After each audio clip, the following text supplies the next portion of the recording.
الحمد لله رب العالمين والصلاة والسلام على سيد الأنبياء والمرسلين وعلى آله وأصحابه أجمعين. أما بعد، أعوذ بالله من الشيطان الرجيم. بسم الله الرحمن الرحيم. يزيد في الخلق ما يشاء وفي قراءة يزيد في الحلق ما يشاء. صدق اللہ مولانا العظیم. قرآن کریم کی اس روح پرور مجلس میں اپنی ارواح کو پاکیزگی اور تازگی بخشنے کی نیک نیتی سے تشریف رکھتے ہوئے ارباب علم و کمال، رجال معرفت، سرور کونین صلی اللہ علیہ وسلم کے معزز مہمانوں اور دور و دراز سے تشریف لائے ہوئے نفوس قدسیہ، میرے بزرگوں اور بھائیوں، اللہ رب العزت کا کس زبان سے ہم شکر بجا لائیں گے کہ اس ذات نے کیسی زبردست خیر ہمارے آپ کے حصے میں فرمائی. یہ پورا مجمع سراپا شوق بن کر اللہ رب العزت کے ایک ایسے بندے کو سننے کے لیے کشا یہاں پہنچا ہے کہ جس بندے کو قدرت نے اپنے فضل سے امتیازی انعامات سے سرفراز فرمایا ہے. اللہ تعالی ہمارے مہمان مکرم کو ہماری طرف سے، پورے مجمع کی طرف سے، بالخصوص اس جامعہ کی طرف سے جزائے خیر عطا فرمائے. میرے بزرگوں اور بھائیوں، ہمارے یہ بھائی ہمارے لیے کلمات تشکر پیش کر رہے تھے. حقیقت واقعہ یہ ہے کہ ہر آدمی اللہ رب العزت سے اس کا امیدوار ہوتا ہے کہ وہ ذات کوئی ایسی توفیق اس کے حصے میں فرما دے جس سے اللہ رب العزت اور اس کے محبوب صلی اللہ علیہ وسلم کی رضا اسے حاصل ہو جائے. یہ ان بھائیوں کی محبت ہے، ان بھائیوں کی ہمارے ساتھ کریمانہ سلوک ہے. یہ ہمیں محبت کی نگاہوں سے دیکھتے، محبت سے یاد فرماتے ہیں. جہاں تک مسئلہ صدر القرآن کا ہے، صدارت کا ہے، یہ علمی زمرہ ہے، اس سے واقف ہے. ہم نے کل بھی ان عزیزوں کی سامنے عرض کیا تھا کہ بھائیوں، ہماری حیثیت طالب علم سے آگے نہیں ہے. آج بھی ہم ایک طالب علم ہیں اور الحمدللہ ثم الحمدللہ اپنے اکابر کی زیارت، ان کی صحبت میں بیٹھنا، ان کی جوتیوں کو ٹھیک کرنا آج بھی بحمدللہ اپنے لیے شرف و سعادت خیال کرتا ہے. میری عزت ہے الحمدللہ. اللہ تعالیٰ ان جذبات کو، ان احساسات کو دوام نصیب فرمائے. اس کے ساتھ ساتھ آپ بھائیوں سے ہم اس کی بھی درخواست کریں گے کہ آپ ہمیں مہمان خیال نہیں کریں گے. یہ زمرہ ایک ہی کنبہ ہے، ایک کنبے کے مختلف لوگ مختلف جگہوں میں آباد ہوا کرتے ہیں. ہم آپ ہی میں ایک فرد ہیں، ہم آپ کے مہمان نہیں ہیں. اللہ تعالیٰ آپ کی اس رفیع اخلاقی کو آپ کے میزان عمل میں فرمائے. ورنہ انسان ہے جب اپنے باپ میں بہت سے کلمہ تعریف کے سنتا ہے تو ظاہر بات ہے کہ ہر ایک کے ساتھ نفس لگا ہوا ہے. اللہ تعالیٰ نفس کی شرارتوں سے ہماری حفاظت فرمائے کہ یہ آدمی کو لے ڈوبتا ہے، یہ آدمی کو لے ڈوبتا ہے. میرے بھائیوں، اللہ سے دعا کیجیے کہ اللہ تعالیٰ ہمیں اور آپ کو تا دم حیات طالبانہ طالب علمانہ انداز میں رہنے کی توفیق عطا فرما. علم کا تتبع، اس کی تلاش اور اس کا تجسس اور اللہ رب العزت کے انتخاب کی قدر، یہ ہمارے حصے میں اللہ تعالیٰ فرمائے. آمین. جہاں تک ہمارے مہمان مکرم کا مسئلہ ہے، ہم اپنی قسمت سمجھ رہے ہیں اور اس مجمع کے لیے بھی اور شیخ کی خدمت میں بھی ہم یہ عرض کریں گے کہ شیخ آج سے 43-44 سال پہلے دارالعلوم دیوبند نے جب اپنی ایک تاریخی تقریب میں، اور اس تاریخی تقریب کی ابتدا، اس کے آغاز کے لیے دنیا کی اتنی زبردست عبقری شخصیت صف اول میں جن لوگوں کو کہا جاتا ہے، ایسی عبقری شخصیت، میری مراد اسے شیخ عبد الباسط مرحوم کا انتخاب فرمایا. بڑی عزتوں سے، بڑی تکریم سے ہمارے اکابر نے انہیں مدعو فرمایا. وہ تشریف لائے. ہمارے دورہ حدیث شریف کا سال تھا. الحمدللہ ثم الحمدللہ، دیر تک شیخ کو سامنے قریب بیٹھ کر سننے کا جو موقع ملا، آج بھی وہ ذائقہ برابر قلب پر ہے، دماغ پر. وہ ساری شیخ کی قرات میں جو تاثیر تھی، پورا مجمع اس پر سکتہ چھایا ہوا تھا. اسی طرح ایک موقع 1985 میں شیخ علی عبد الرحمن الحذیفی کو حیدرآباد میں جب ہم آل انڈیا مسابقے میں مساہم کی حیثیت سے گئے، وہ ہمارے حکم تھے، تو انہیں جمعے کی نماز میں بالکل بغل میں، وہ پیچھے میں کھڑے رہ کر سننے کا موقع ملا. اسی طرح اللہ تعالیٰ کے کرم کی بنیاد پر جب مختلف ممالک کا سفر ہوتا تو مختلف خوش الحان قرہ کو سننے کا موقع ملتا. شیخ ہنداوی حفظہ اللہ کے ساتھ ہفتہ عشرہ ہم نے گزارا. شیخنا احمد نعینہ کے ساتھ رہنے کا موقع ملا. بغل کے ملک سے اچھے قرہ جن کو آپ جانتے ہیں، شیخ ابراہیم قاضی جو ملک المقامات وہاں کے کہے، وہاں کے اعتبار سے ملک المقامات، بڑے بڑے قرہ کو سننے کا موقع ملا. طبیعت یہ چاہتی تھی کہ الحمدللہ ثم الحمدللہ ہمارے اس ملک کی کانوں میں بھی ایسے زبردست ہیرے موجود ہیں، لیکن ان کے لیے مواقع نہیں ہے. ظاہر بات ہے، جب کوئی شخص کسی کلاسیکل آدمی کو فیس ٹو فیس سنتا ہے تو اس کی تاثیر اور شوق کی راہ اپنانے کا جو دائرہ اور جذبہ وہ الگ انداز رکھتا ہے. ہمیں چاہتے تھے کہ ہمارے اس ملک کا یہ فن کب ترقی کرے گا، ہمارے ان بچوں کو یہ رخ کب ملے گا، ہمارے ان بچوں کو بالمشافہہ ان سے استفادے کا موقع کب ملے گا. اس لیے ہماری طبیعت چاہ رہی تھی کہ ہمارے یہ بچے ایسے نیک اور اتنے خوش الحان اور ایسی پاکیزہ طبیعت کے حاملین، ان کی خدمت میں انہیں بیٹھ کر، ان کی صحبت میں رہ کر اپنے اس فن اور اپنے اس جوہر کو، کیا ہم آپ جانتے ہیں کہ آپ دیکھیں آج 30 سال پہلے اس فن کا معیار کیا تھا، مشق کا معیار کیا تھا، کیا مقامات ہوتے ہیں، کوئی نہیں جانتا تھا. آج بھی بہت سے لوگ پوچھتے ہیں مقامات مانا جگہ، یہ ہمارا المیہ، مقامات مانا جگہ، مقام لہجوں کو کہا جاتا ہے. ہمارے لوگ اس سے بھی واقف نہیں تھے کہ مقام ایک اصطلاح ہے.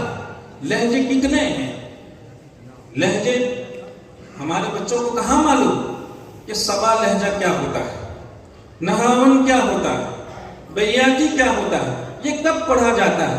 سبا لہجے کی کیا خوبی ہے، جب حزن کا موقع ہو، عذاب کی آیات آ رہی ہوں تو اسے سبا لہجے میں اس کو پڑھا جاتا ہے. بیاتی ایک ایسا لہجہ ہے جو ہر ایک کے ساتھ اس کا سیٹنگ ہو جاتا ہے. چنانچہ دنیا کے سارے قرآ آپ دیکھتے ہیں کہ وہ عام متن بیاتی ہی سے اپنی قرات کی ابتدا کرتے ہیں. بیاتی لہجے کا مسئلہ یہ ہے کہ اس کے بعد آپ کسی بھی لہجے کو لا سکتے ہیں۔ نہاون ایک لہجہ ہے، اس کے بعد میں یہ مقامات کے جو ماہرین ہیں وہ یہ کہتے ہیں کہ نہاون کی حیثیت ایک گلاب کے پھول کی طرح ہے، کہ گلاب کے پھول کی جو پتیاں ہوتی ہیں ان پتیوں پر جب پانی ڈالا جاتا ہے وہ پتیاں جب کھل جاتی ہیں، یہ نہاون لہجہ ایسے کھلے لہجے کو کہا جاتا ہے۔ بہت بہت شکریہ۔ ہمارے بچوں کو لہجوں کی یہ معرفت کیسے ہوتی ہے؟ اللہ کا شکر ادا کیجیے کہ اللہ تعالیٰ نے جب ہم نے شیخ کی خدمت میں دعوت پیش کی، شیخ الحمدللہ ثم الحمدللہ بہت متواضعانہ انداز میں، بہت مخلصانہ انداز میں یہاں تشریف لا کر ہمیں استفادے کا موقع عنایت فرماتے ہیں۔ ہم نے دیکھا الحمدللہ شیخ کی خدمت کا ہمیں موقع ملا، ہم اس کو اپنے لیے شرف خیال کرتے ہیں کہ اللہ تعالیٰ کے یہاں جب حاملین قرآن کی فہرست بننے لگے تو ہم یہ امید کریں گے کہ اس ذات حاملین قرآن کی فہرست میں ہمارا نام درج ہو۔ آمین۔ اللہ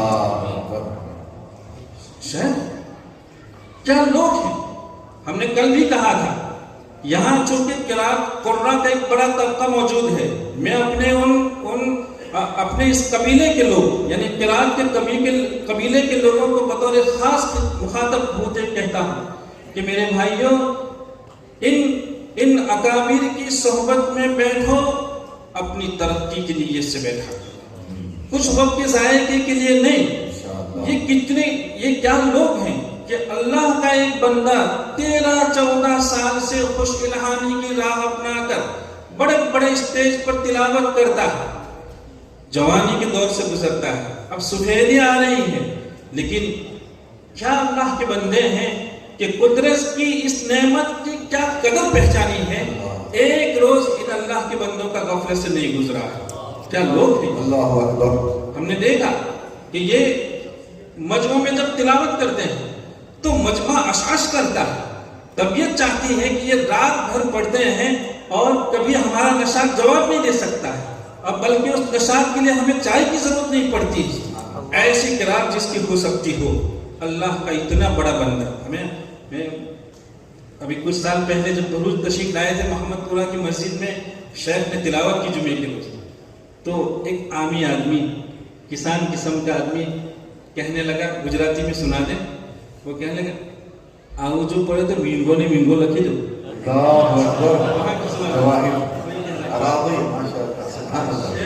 ایسا اگر قرآن سننے کو ملے تو کیا خوشی، کیا قدر ہے، سبحان اللہ، قدر کی بات ہے، سبحان اللہ، عظمت کی بات ہے، ماشاءاللہ۔ ہم دیکھ رہے تھے شیخ عبدالباسط کو جب ہم سن رہے تھے تو یو پی کے بڑے بڑے کسان اطراف میں بیٹھے ہوئے تھے ہمارے قریب میں، وہ اس درمیان کسی ایک اللہ کے بندے کو کھانسی آ گئی، وہ کسان تھے، وہ نہ معانی سے واقف تھے اور نہ لہجوں کے نام سے واقف تھے، نہ اس کی باریکیوں سے واقف تھے، لیکن شیخ کی قرات میں جو تاثیر تھی وہ یہ کہہ رہے تھے کہ بھائی کھانسنا ہو تو کہیں باہر چلے جاؤ، زندگی میں پہلی بار قرآن سننے کا موقع ملا۔ یہ قدرت کے عطیے ہیں جو ان کے حصے میں آئے ہیں۔ کل ہم نے کہا تھا کہ یہ تو جنت کی نہروں کا پانی پینے والے لوگ ہیں، تبھی کیا گلے ہیں ان کے اور کیسا پاور ہے ان کے گلوں کا۔ ہمارے یہاں تو یہ ہے کہ 15 منٹ ہم نے اگر چیکھا تو پھر گلا عاجزی کا اعلان کرتا ہے، اور ان کے یہاں یہ ہے کہ آدھا گھنٹہ چیخنے کے بعد تو گلا موڑ میں آتا ہے۔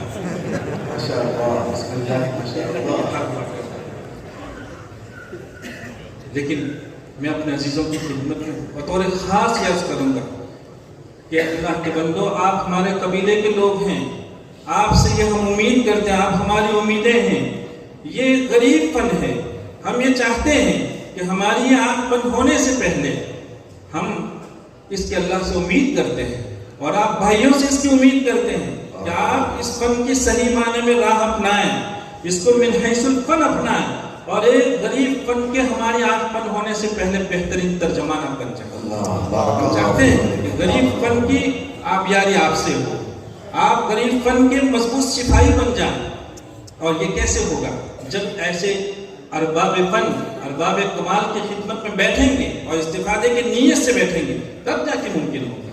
یہ لوگ ابھی جب تلاوت کریں گے آپ پھر ان کے کمرے میں چلے جائیں جہاں یہ آپ فرمائیں گے. یہ ہم اپنے جوانوں سے کہتے ہیں. ہمارے جو جوان مجامع میں قرات کرتے ہیں ان جوانوں سے ہم بطور خاص کہیں گے کہ شیخ کی اس خوبی کو اپنائیے کہ یہ اللہ کے بندے جب ابھی اپنے کمروں میں آرام کے لیے جائیں گے تو سوئیں گے نہیں, یہ نہیں سوئیں گے. یہ کیا پڑھا ہے اس کو اتنا دھیان سے ناقدانہ نظر سے خود سنیں گے کہ ہمارے پڑھنے میں کیا ہوا کیا نہیں ہوا. یہ جب تک ہم اپنے نقائص پر, اپنی خامیوں پر, اپنی کمیوں پر نظر نہیں رکھیں گے تب تک کسی کو ترقی کی اجازت نہیں ہوا کرتی. کیا لوگ ہیں آپ ابھی دیکھیں گے تلاوت کرتے ہیں, تفسیر ایسا لگتا ہے ان کے لہجے تفسیر کر رہے ہیں. اور شیخ کو ہم نے دیکھا کہ ان کے اوقاف, اور جب وقف کرنے کے بعد بعض مرتبہ وہ ایسی جگہ سے اعادہ کرتے ہیں کہ ابھی ان کا اعادہ ہوتا نہیں کہ بے خود ہو جاتے ہیں. معانی پر کیسی نظر. ہم چاہتے ہیں کہ ہمارے بھائی معانیت کو بھی اپنے لہجوں کے ساتھ منطبق کرنے کی کوشش کریں. اس کے ساتھ ساتھ سب سے بڑی بات قلوب کی پاکیزگی کی ہمیں کوشش کریں. میرے بھائیوں, حقیقت واقعہ یہ ہے, چاہے وہ تلخ ہے لیکن یہ حقیقت ہے کہ ہم نے واہی تباہی میں, تیری میری میں, دوسروں کے فکر میں اپنے آپ کو ضائع کر رکھا ہے. اللہ تعالیٰ اس سے ہماری حفاظت فرمائے. ہم نے دیکھا شیخ قرآن کی کیا عظمت شیخ کے قلب پر کرتا ہے. ابھی ہم دہلی گئے, دہلی میں دیکھا کہ بہت دور ایک شخص بیٹھا ہے اور شیخ تلاوت فرما رہے ہیں. آیت کی تلاوت کے دوران شیخ کی نظر ایک دور بیٹھے شخص پر پڑی اور وہ اپنے پیر پہ ایسا پیر رکھ کے بیٹھا تھا. ابھی آیت مکمل نہیں ہو رہی ہے, آیت جاری ہے اور شیخ پڑھتے پڑھتے اشارہ کر رہے ہیں کہ پیر نیچے. یہ قرآن کی عظمت کے اللہ ہم سب کو توفیق عطا فرمائے. اللہ ہم سب کو توفیق عطا فرمائے. یہ وہ لوگ ہوتے ہیں. اس لیے میرے بھائیوں اس کی ضرورت ہے کہ ہم خود عظمت قرآن اپنے اندر میں پیدا کریں. اللہ تعالیٰ شیخ کی عمر میں برکت عطا فرمائے اور ہمیں بار بار شیخ سے استفادے کا موقع ملے. اس موقع پر میں جامعہ کی مدیر اور ان کے پورے عملے کے لیے اپنے دل سے کلمات تشکر پیش کرتا ہوں کہ ان بھائیوں نے بڑی محنت سے اور اس سے پہلے ہمارے فاروق بھائی اور ان کی ٹیم نے حکومت سے الحمدللہ اجازت لی. ہم چاہتے ہیں کہ ہمارے ایسے بھائی ایسی درسگاہوں, دیکھیے آپ جانتے ہیں کہ کیا حالات چل رہے ہیں. ایسے موقع میں اگر کچھ نیک دل لوگ اہل علم کا ساتھ نبھاتے ہوں اور دین کے محافظین کی قدر کرتے ہوں تو ہمیں ان کی قدر کرنی چاہیے. ہم ان کی خدمت میں بھی کلمات تشکر پیش کرتے ہیں. گزشتہ کل سورت میں اتنا الحمدللہ وہاں ہمارے جو بابا بھائی موریس والا, اللہ ان کو جزائے خیر عطا, اور ان کے رائٹ ہینڈ جو فاروق بھائی کچھی, رفیق بھائی کچھی, اللہ ان کو جزائے خیر دے. آسان نہیں ہے, وہ نہ معلوم ایسے جو ہے وہ اداروں میں جا کر کتنی عاجزی اور کس کس زبان سے یہ پیش کرتے ہوں گے اور پھر کتنی قربانیاں پیش کرتے ہوں گے. صرف یہ وقت ایسا تعلقات ایسے نہیں باقی رہتے ہیں, تعلقات کو نبھانے کے لیے کتنی قربانیاں پیش کرنی پڑتی ہیں. اللہ تعالیٰ ایسے لوگوں کو ہماری طرف سے بہت جزائے خیر عطا فرمائے. ہم ان بھائیوں کی خدمت میں چاہے جو ہے وہ سورت میں جن بھائیوں نے یہ اجازت لا کر دی, اور یہاں بھی ان بھائیوں سے ہم کہیں گے کہ آپ اپنی قسمت سمجھیے, اس لیے کہ القاری والمستمع فی الاجر شریکان. القاری والمستمع فی الاجر شریکان, العالم والمتعلم فی الاجر شریکان. کہ ایک قاری جب تلاوت کرتا ہے اس کی تلاوت کے انعام کے طور پر قدرت کی طرف سے اس کے حصے میں تو اجر و ثواب آتا ہی ہے, لیکن یہ پورا مجمع مستمع ہونے کے حصے سے یہاں آیا ہے. انشاءاللہ جتنا حصہ شیخ کا پڑھنے میں ہے اتنا حصہ اجر میں آپ کا بھی ہے. اب ہم ان لوگوں سے کہیں گے جن لوگوں نے اجازت کے لیے پاپڑ بیلے ادھر ادھر کے چکر لگائے کہ کیا اتنے سارے جو سننے والے لوگ ہیں ان کے حصے میں جتنا اجر و ثواب آ رہا ہے, آپ سب کے اجر و ثواب میں شریک ہیں. ماشاءاللہ. کیا آپ ایک وقت میں اتنا سارا اجر و ثواب اس کی کمائی کر سکتے تھے؟ اللہ کا شکر ادا کیجیے. میں کچھ زیادہ ہی کہہ گیا، مجھے معاف فرمائیں گے. چونکہ گجرات میں شیخ کی آخری مجلس ہے. اللہ تعالیٰ شیخ کی عمر برکت عطا فرمائے. السلام علیکم. جزاکم اللہ خیرا.